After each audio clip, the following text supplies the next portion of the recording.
In this video, I'll show you how to make your Facebook account completely private so only the people you allow can see your information and activity. First, open the Facebook app on your phone and make sure you are logged in.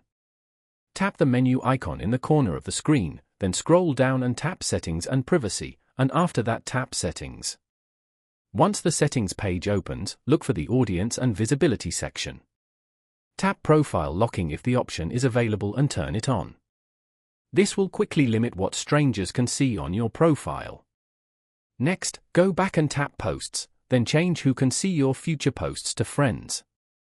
After that, tap Limit Who can see past posts to restrict older public posts. Now return to the previous menu and tap Followers and Public Content, then set Who can follow you to Friends. Also make sure public post comments and profile information visibility are limited to friends. Next, tap Profile and Tagging and review the options to control who can post on your profile and who can see posts you are tagged in. You can also enable review options so you approve tags before they appear on your profile.